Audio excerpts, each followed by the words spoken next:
Hey guys, it's rpgcaster. We're here at Games Lab again, and this time we're doing a heavily requested deck check, the Palemoon deck. Now, I'm here with Aya, who has been running this deck since it came out. I think I remember when I pulled my 3.0 stuff, I just immediately passed him all the Palemoon stuff. Yes, give me them all. But I do have the opportunity of playing my own build of the deck, so much like the Machining Stag Beetle deck check, this will be more of a discussion as we both know quite a bit about this deck style. So let's just start off with the grade zeros, starting with you, I'm assuming, starting Vanguard. Yes, so one of these luck pigeons will be the starting Vanguard. Trigger lineups for the other grade zeros will be the heal triggers, obviously, critical, one draw, and the stands. Okay, so the stand triggers obviously new to comic styles. Yep. Previous to that we had the 8 draw triggers. Yep. Interesting thing, when we talk about deck building before, we always mention that a big weak point of a lot of the other decks is that they only have the choice of running one of each trigger. And even in the case of the Tachikaze, when they got the Bombarding Dragon, second draw trigger, running the 8 draw triggers worked a lot better. So I'm just wondering, why did you choose to remove the 8 draw trigger, reduce it down to 4, and add the stands in when that's actually a running weakness of a lot of deck types? Unlike a lot of other decks, this deck does, well, this particular build of Palemoons does have things like Alice and such as Mirror Demons and stuff. The stand triggers basically give you another opening opportunity to hit with those because their effects are hit based, and if you do have 8 draws, then obviously you won't have that opportunity in the future to, be able to push through and use the abilities for it. So that's partially why the draw trigger has been reduced to 4 and replaced it with a stand trigger instead. Okay, good. And with the luck pigeon, notice you're running 2 of these? Yep. Why was that? Why not just the 1? Because obviously running more grade zeros reduces the amount of other level cards that you're able to run. With the luck pigeon, with the grade 1s here, I felt that I had enough of what I needed to be able to do what I needed to do with them. I'll explain it later, I guess. But with the 1 luck pigeon, you always get at least 1 in soul. But with the extra luck pigeon there's a lot of soul charging abilities with this deck. Even though this is not a main soul charging deck, you will have the opportunity to soul charge a luck pigeon in there, which can give you another boost for 10k guard when you need it most, i.e. no hand. Okay. We'll go on now with the grade 1s. Just go through them and tell me why they're in. Alright, so my grade 1s are Midnight Bunny here, Purple Trapezist, the No Guards, the Hypnotist, and the Turquoise Beast Tamer. Now they're spread fairly evenly. It's a 3-3-3-4 spread. Okay, I'll talk about why I'm putting 4 Midnight Bunnies instead of having a 3 spread with that. Particular emphasis on the Midnight Bunny because with her soul changing ability. When you boost with another unit in front, you'll be able to soul charge her by paying 1 counterblast and bringing out another unit that's not a Midnight Bunny. Now with this deck, it works quite well with the Jumping Jewels here, possibly with the Mirror Demons, or if you just want more beat sticks or something, like Alice or the Cerebus. But yeah, that's one of the main pressures in this deck against other decks. So people will be looking out for you to, should I guard against this? Shouldn't I guard against this? What will he do with his, soul?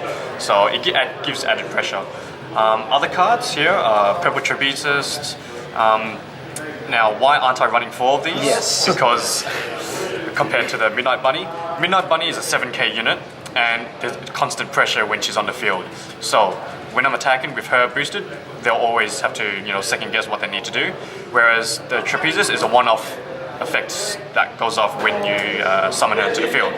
So if you have nothing to summon out from the soul or anything useful from the soul, then she's just a regular 6k on the field. She's there for utility's sake, and running 4 is a bit too much because you have just a 6k unit out there, and running 2 seems a bit too little for what I needed to do because she's there for utility's sake. So again, as with the other decks that we've looked at, balance is a key. Yes. Alright, the other grade 1s that I'll be talking about is the Turquoise Beast Tamer here. I'm running 3 of those as well. like with the other grade ones, because Palemoon has a lot of utilities, grade ones that are utility based, I would rather have the Midnight Bunny there for constant field pressure rather than a 6k that can potentially be a 9k. But if you do have her, she works perfect with Crimson Beast Tamer here. She works well with the Jumping Jill, and when she's boosted, she works well with pretty much everything else anyway. But yeah, she's there for just that extra oomph whenever you need it. 3 no guards. 3 no guards because when I did run 4 draw triggers, there was a lack of 10k guards, hence I needed a 4th no guard there to help defend off any other decks that would have hard hitting abilities. So with the stand trigger, I get an extra 10k guard in the lineup, so I felt that running 3 of the no guards was sufficient enough to be able to guard most decks. Yeah, so that's my grade ones. Well, like my grade 1 lineup's actually extremely similar to yours. But have you thought about running the Dark Bicorn in your deck? The Dark Bicorn's a good standard 8k. It does help with a lot of the cards such as the Mirror Demons. But because my deck is more focused around being able to use soul, changing and utilities of each of the abilities, I felt that it wasn't necessarily needed in this particular deck build, because I got the turquoise Beast Tamer here, which can go up to 9k, so that basically fulfills the role of the Bicorn. And because I do have 4 Crimsons, there's a high likely chance that I will be able to hit that 9k. So that 8k, the 8k Bicorn would essentially just be there for 8k's sake. Although, like I said, I have the same lineup as you almost. Yep. I've often thought that maybe the Bicorn would be a good idea, because in the event that this deck does go second, a lot of decks out there, your Shadow Paladins, and pretty much anything running a vanilla are gonna ride an 8k. So if you go second, a lot of the time I'm not able to hit the opponent unless I get a trigger. I mean, it's a risk that I'm willing to take when it comes to utility, but I don't know, maybe it's something for you guys out there to think about as well.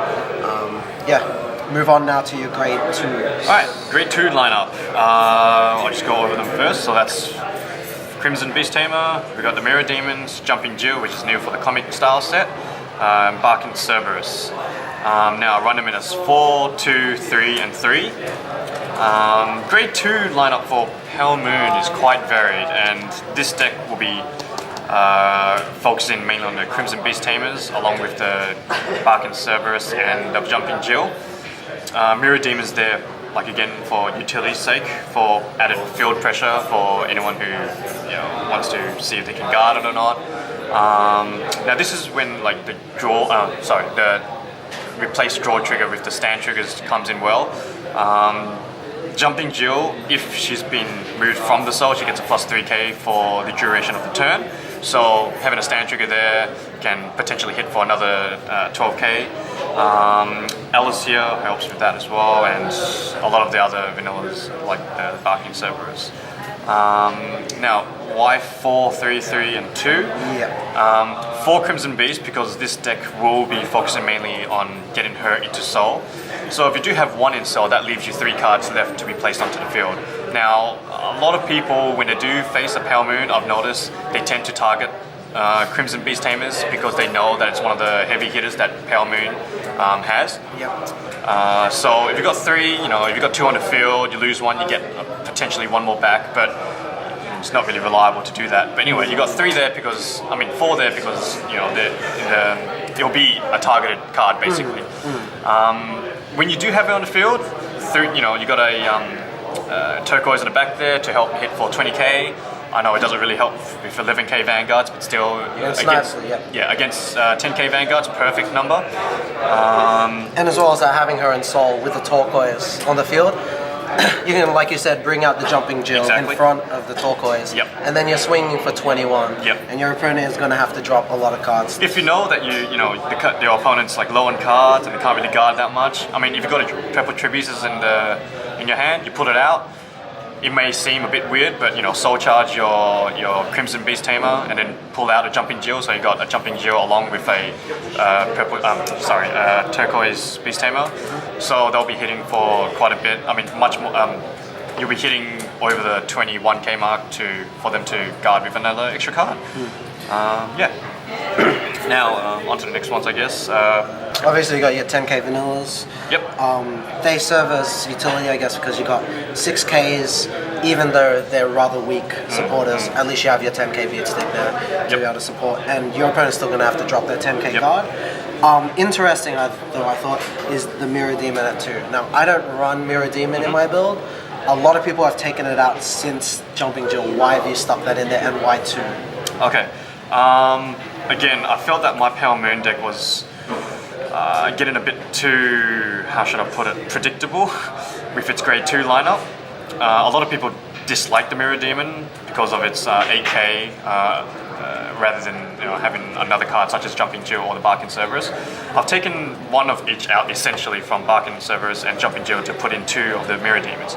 He's there like the Midnight Bunny and Alice for pressure where they have to think about guarding or not.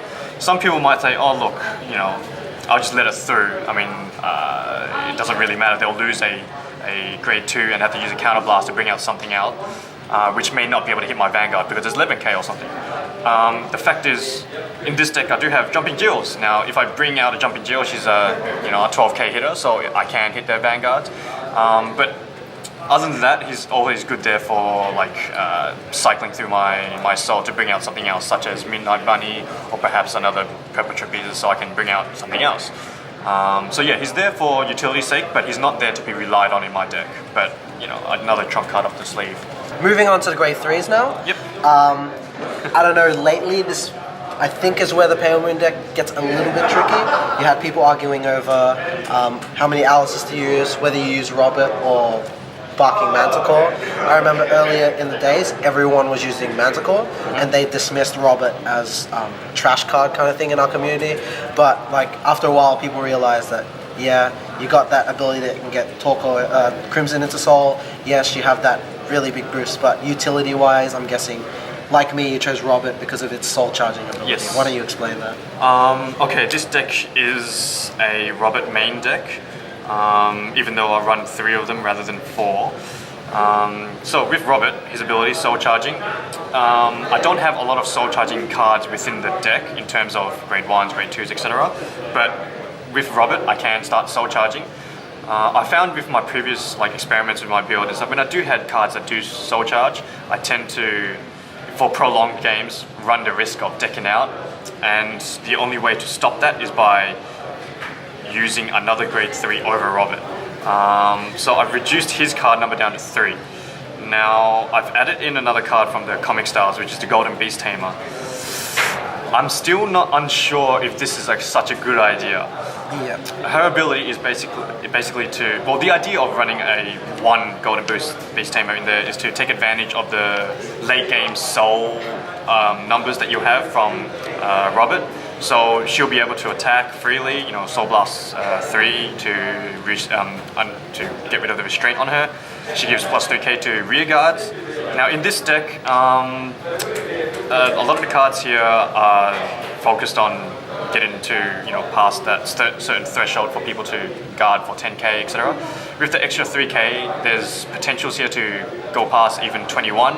So basically, if late game people have less cards, they will have to try and guard with all their might to stop it. Now she's there to 1 to do that, and 2 is to stop the soul charging abilities. And to take, the problem with that is if you have a Crimson in Soul, you will need to pay attention to what you Soul Blast out of that. You will also need to pay attention to what you have on the field.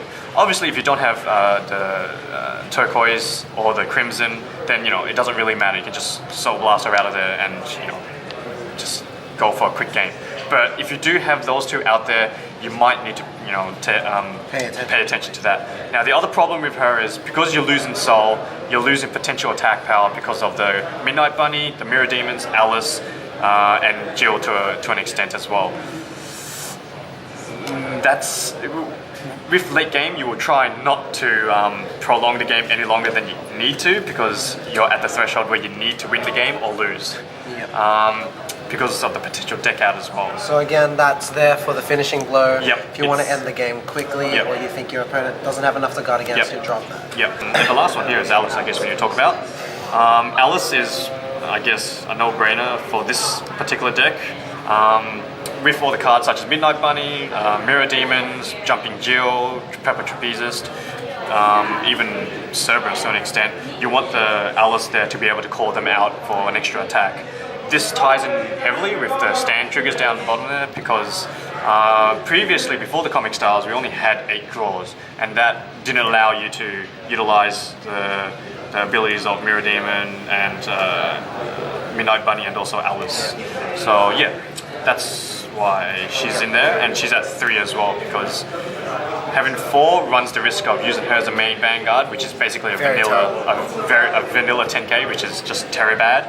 Whereas having 3 here is actually quite a decent number. Now she's the same with like Robert at 3/3, but that's the risk that this deck runs, I guess, when you try to ride to a grade 3. I have had instances where I had Alice as a main vanguard.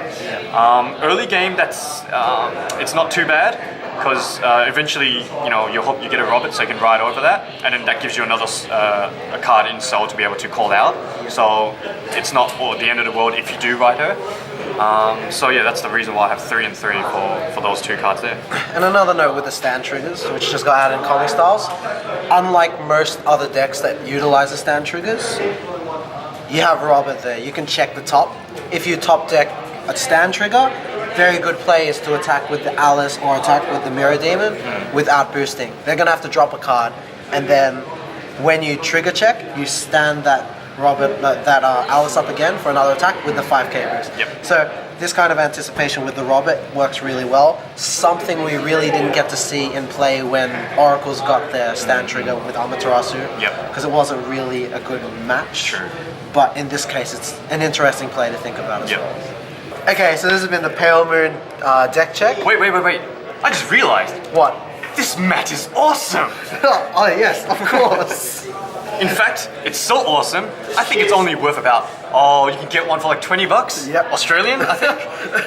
I wonder who made this. Oh wait, I recognize this mat. I did. These mats are custom made. So all the people who've been, pestering rpgcaster about where to get these mats, how to get these mats, how much are these mats, where can I get these mats? Well, I'm gonna tell you all right now. These mats are custom made. There's a red circle and there's a blue circle.